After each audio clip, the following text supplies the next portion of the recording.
Hello दोस्तों। तो आज हम पढ़ने वाले हैं एल्डोल कंडेंसेशन के मैकेनिज़्म के बारे में। ठीक है, हम देखेंगे सबसे पहले एल्डोल कंडेंसेशन रिएक्शन होती कहाँ पे है, कहाँ पे हमको सोचना है, और उसके बाद हम आपको मैकेनिज़्म बताएंगे। फिर हम डायरेक्ट मेथड बताएंगे कि आप क्वेश्चन आएगा तो आप डायरेक्ट कैसे प्रोडक्ट आप बनाओगे। ठीक है, तो हम ट्रिक भी बताएंगे। तो सबसे पहले हम कॉन्सेप्ट देखते हैं, फिर हम आपको डायरेक्ट मेथड बताते हैं ट्रिक क्या होगी। ठीक है, तो देखिए एल्डोल कंडेंसेशन में होता क्या है। रिएक्शन में हमारा कार्बोनिल कंपाउंड होना चाहिए सबस्ट्रेट में। ठीक है, हमारा जो रिएक्टेंट होता है उसमें कार्बोनिल कंपाउंड होना चाहिए, और जो हमारा रिएजेंट होता है, रिएजेंट मतलब जो अटैक करता है, वो होना चाहिए डाइल्यूट बेस और हीटिंग होना चाहिए कंडीशन। ठीक है, तो हमारा जो बनने वाला कंपाउंड होता है प्रोडक्ट, वो होता है अल्फा बीटा अनसैचुरेटेड कंपाउंड। अब देखो, कहोगे सर इतने से हमको समझ नहीं आया, तो हम आपको बताते हैं। अब कहोगे अल्फा हाइड्रोजन क्या होना चाहिए। कार्बोनिल कंपाउंड, ऐसे कार्बोनिल कंपाउंड होने चाहिए जिसके पास अल्फा हाइड्रोजन हो। अब कहोगे ये क्या हो गया, तो देखो जैसे मान लो हमने लिया CH3, ध्यान देना। ठीक है, CH3 और C डबल बॉन्ड OH ये लिया, तो देखो यह एक कार्बोनिल कंपाउंड है, दिख रहा है, क्योंकि यहाँ पे C डबल बॉन्ड वो है, तो ये कार्बोनिल कंपाउंड है। और हमारा ये फंक्शनल ग्रुप क्या है, एल्डिहाइड है। तो कीटोन भी हो सकता है, एल्डिहाइड भी हो सकता है, उससे दिक्कत नहीं है। लेकिन जो मेन बात थी ना, ये कार्बोनिल ग्रुप के जस्ट बगल वाले कार्बन से जुड़े हाइड्रोजन को अल्फा हाइड्रोजन कहते हैं। कार्बोनिल ग्रुप के जस्ट बगल कार्बन से जुड़े हाइड्रोजन को अल्फा हाइड्रोजन कहते हैं। तो इसके पास कितने अल्फा हाइड्रोजन है, 3 अल्फा हाइड्रोजन है। लेकिन हमको क्या होना चाहिए, एटलीस्ट 1 अल्फा हाइड्रोजन होना चाहिए, पर 3 है तो और सोने पर सुहागा, अच्छी बात है भाई। ठीक है, अब देखो डाइल्यूट बेस, बेस क्या क्या हो सकता है। डाइल्यूट बेस मतलब 50, डाइल्यूट बेस मतलब आप ऐसे समझो कि NaOH, मतलब वो कंसनट्रेटेड नहीं होगा।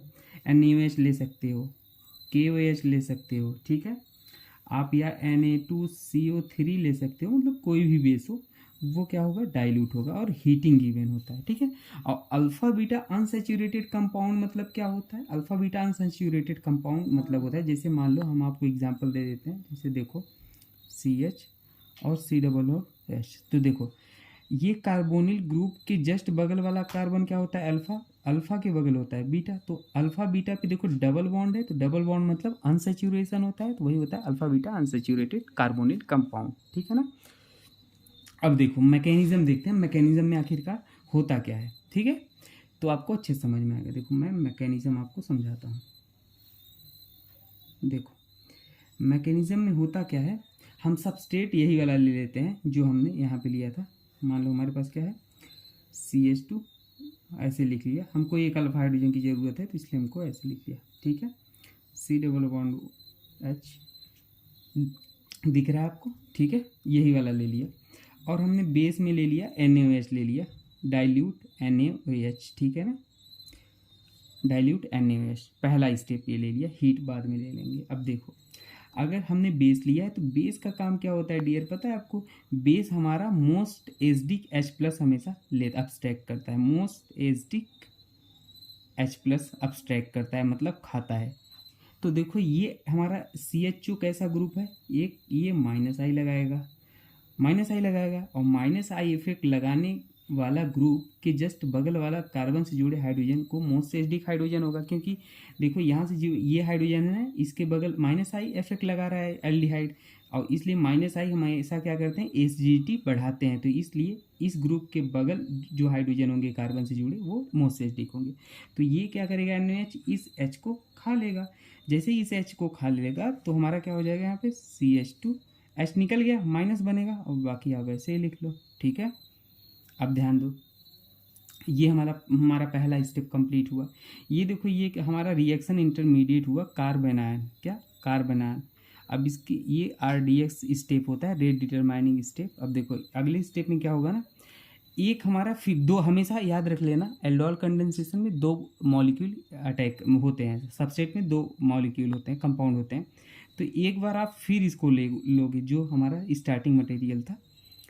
ठीक है, हमेशा कभी भी आपको एल्डोल दिखे, मतलब कार्बोनिल कंपाउंड के पास अल्फा हाइड्रोजन होना चाहिए, ये कंडीशन होना चाहिए, तो एल्डोल हो रहा है तो आप हमेशा ऐसे ही करोगे।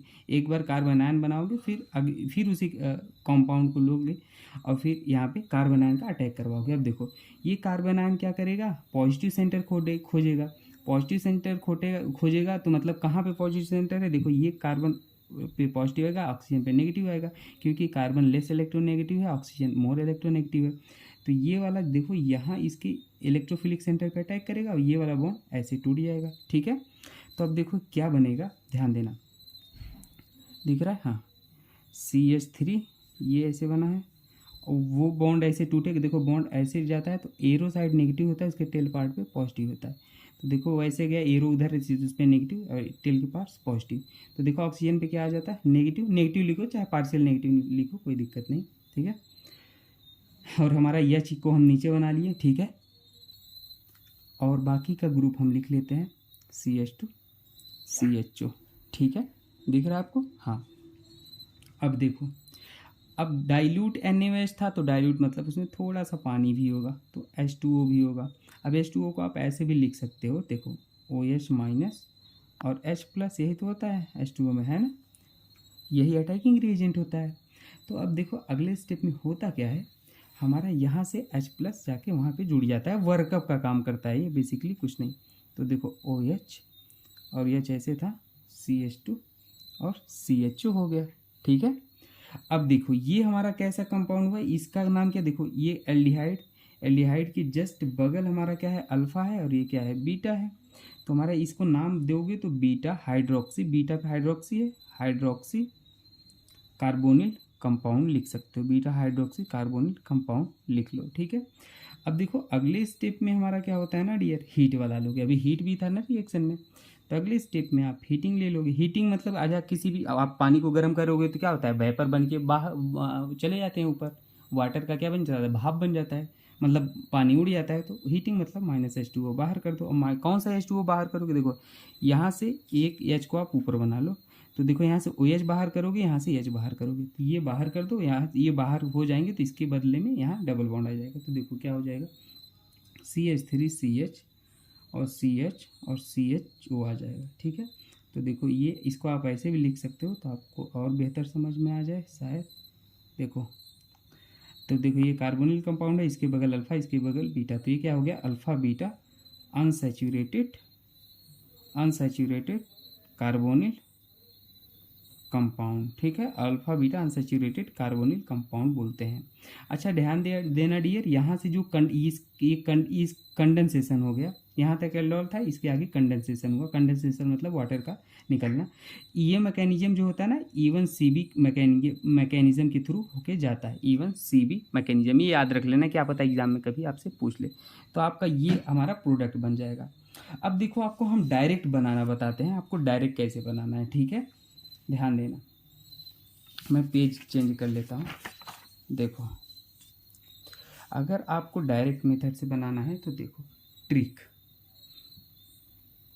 देखो ट्रिक ध्यान से समझना। पहली ट्रिक, मान लो अगर मेरे पास एक कार्बोनिल कंपाउंड है, कार्बोनिल मतलब C डबल बॉन्ड हो, और इसके बगल अल्फा हाइड्रोजन तो होंगे ही, वो तो कंपलसरी कंडीशन है। और मान लो यहाँ पे हमने क्या लिए, HA कोई कुछ भी हो गया, आप घबराना नहीं ना, HA, और ये H कौन सा है, अल्फा H है। ठीक है ना, ये दूसरा हमने बोला था ना आपको, एल्डोल में जो ये मॉलिक्यूल होता है उसको हमने उसी का 2 मॉलिक्यूल लेना होता है ना, तो आप समझने के लिए लिख लो, ये अल्फा हाइड्रोजन वाला है ना, और ये कुछ भी है, अल्फा हाइड्रोजन को छोड़ दो बाकी का, जैसे मान लो ये CH3 है, C डबल बॉन्ड OH है, तो ये वाला पार्ट हमारा क्या है, A है, ये वाला हमारा H है, ये हाइड्रोजन। ठीक है ना, तो देखो होता क्या है, कंडीशन हमारा क्या होना चाहिए, पहले केस में डाइल्यूट बेस है ना, डाइल्यूट बेस है, तो आप डाइल्यूट बेस है तो बस करो क्या, देखो हमारा ये जैसे बना है वैसे कर लो, और इस कार्बन से A को लगा दो। ठीक है, बाकी आप जो बचा OH लगा दो। ठीक है, अब देखो फिर से क्या आपको गिवन हो, अगर हीटिंग गिवन हो तो उसके आगे आप alpha beta unsaturated carbonyl compound बना दो, अल्फा बीटा पे डबल बॉन्ड लगा दो। ठीक है, ये अगर मान लो अलग अलग गिवन है, तब पहले डाइल्यूट बेस दिया है फिर हीट दिया गिवन है, तो आप तब ये वाला प्रोडक्ट ऐसे बना लो ये ट्रिक अप्लाई करके। लेकिन अगर मान लो आपको ऐसे दिया है, ध्यान देना, अब दूसरी ट्रिक ये ध्यान रखना, ये अगर डाइल्यूट बेस पहले हीट बाद में दिया हो तो आप ऐसे अप्रोच करना। लेकिन दूसरा ट्रिक क्या है कहता है हमारा, ध्यान देना, मान लो हमारे पास एक कार्बोनिल कंपाउंड है और यहाँ पे हमने क्या लिखा, ये है और यहाँ पे हम मान लेते हैं ए है, ठीक है, ए मतलब कुछ भी, और ये हाइड्रोजन कैसे हैं, अल्फा हाइड्रोजन है, ठीक है। अब ध्यान देना, हमारा एक में ही डाइल्यूट बेस गिवन हो और उसी में हीट भी गिवन हो, ध्यान देना, इसमें क्या बता डाइल्यूट बेस पहले हीटिंग बाद में, लेकिन इसमें एक साथ अगर गिवन हो, ठीक है, तो आप जस्ट करना कुछ नहीं है डियर, आप बस इसको बाहर कर दो, यहाँ से ऑक्सीजन, यहाँ से दोनों एच को गायब कर दो बस। अभी एग्जांपल लेते हैं तो आपको ज़्यादा समझ में आएगा बेहतर। तो देखो होता क्या है, कार्बोनिल को ऐसे बना दो और नंबरिंग कर लो, डाउट हो तो नंबरिंग कर लो, 1 2, ठीक है, ध्यान देना, तो 1 2, तो यहाँ पे ए बना लो, देखो 1 2, बस डबल बॉन्ड बना लो, यही आंसर हो गया, ये ट्रिक है। आप कहोगे सर समझ में नहीं आया, एग्जाम्पल लेके आप समझाओ, तो एग्जाम्पल लेते हैं तो आपको ज़्यादा बेहतर से समझ में आएगा चीज़ें। जैसे मान लो हमने पहला वाला एग्जाम्पल जो लिया था वही लेते हैं, CHO, ठीक है, हमने क्या लिया, डाइल्यूट बेस ले लिया और हीटिंग ले लिया, ठीक है।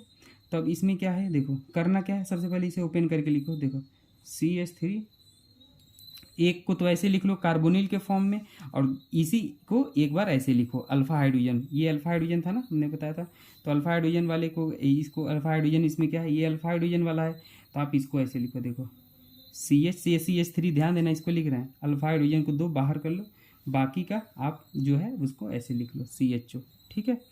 अब देखो बन गया ना ऊपर के जैसा, इसी का मॉलिक्यूल लिए हैं ये वाला ना, 2 मॉलिक्यूल होता है, एक को ऐसे लिखना है कार्बोनिल के फॉर्मेट में, एक को अल्फा एच के फॉर्मेट में लिखना है, ठीक है। अब करना कुछ नहीं, यहाँ से इसको गायब कर दो बस, तो हमारा प्रोडक्ट जो बन जाएगा आंसर CH3 और C, और यहाँ से CH और CHO, नंबरिंग कर लो 1 2 3, देखो 1 2 3, देखो 1 और 2 से डबल बॉन्ड आ गया और बाकी वैसे लिख दिए बस, सिंपल, ठीक है। अब अगर मान लो, ध्यान देना, अगर आपसे बोले कि एक बार और एल्डोल कर दो इसका, इसी का एक बार और अगेन एल्डोल कराना है, क्या अगेन एल्डोल, तो अगेन एल्डोल अगर होगा तो आप क्या करोगे, आप कहोगे सर इसको, इसका 2 मॉलिक्यूल लेंगे। अब ध्यान देना, अगर यही सेम रिएक्शन है तो हमारा जो स्टार्टिंग मॉलिक्यूल होगा ना, कंपाउंड होगा, यही वाला होगा, और ये अल्फा एच इसको बनाएंगे, ध्यान देना कैसे, देखो स्टार्टिंग वाला ये था तो इसको CH3 CH डबल बॉन्ड हो, ठीक है। अब इसको अल्फा वाला बनाओ, देखो यहाँ से CH वाला, पहले उसको ऐसे बना लो, ध्यान देना, दिख रहा CH, उसको CH3 को लिखे हैं, ध्यान देना, और फिर single bond carbon double bond CH और CHO, ठीक है, दिख रहा। अब क्या करो, बस इसको गायब कर दो, नंबरिंग कर लो, 1 2 3 4 5, हो गया ख़त्म। तो देखो कैसे लिखोगे, CH3 इसको ऐसे C, और यहाँ से 1 2 पे double bond CH single bond CH double bond CH और CHO, तो देख लो नंबरिंग कर लो, 1 2 3 4 5, 1 2 3 4 5, 1 2 पे डबल बॉन्ड 1 2 पे डबल बॉन्ड, तो हमारा जो आंसर हो जाएगा ये वाला हो जाएगा, ठीक है, ये आंसर हो जाएगा। तो आप इसको ध्यान रखना, अगर दोबारा एल्डोल कराने के लिए बोलता है तो आप स्टार्टिंग वाले को यहाँ पे कार्बोनिल कंपाउंड बना लो, बाकी ये जो प्रोडक्ट है इसको आप अल्फा एच के फॉर्मेट में लिख लो, और एक बार कहा है तो यहीं तक आंसर हो जाएगा डायरेक्ट, ठीक है। तो आपको हमने सारे पॉसिबिलिटी बता दिए हैं। अगर आपको फिर भी डाउट होता है कुछ तो मुझसे कमेंट सेक्शन में पूछ सकते हो, और आपको बेहतरीन कॉन्सेप्ट मैंने पूरा GOC पढ़ा रखा है, एकदम बेसिक से 0 से एडवांस तक, तो IITian थिंकिंग चैनल पे आप जाके वहाँ पे देख सकते हो। वहाँ पे आपको 15 से 16 वीडियो ट्रिक के होंगे जो कि आपके एग्ज़ाम के सारे क्वेश्चन सॉल्व कर देंगे। मैं जो ट्रिक वहाँ पे बताया हूँ विथ परफेक्शन है, मतलब एक्सेप्शन को इंक्लूड करके बनाया है, तो वो क्वेश्चन आपके 99% केस में सारे क्वेश्चन सॉल्व कर देते हैं, ठीक है।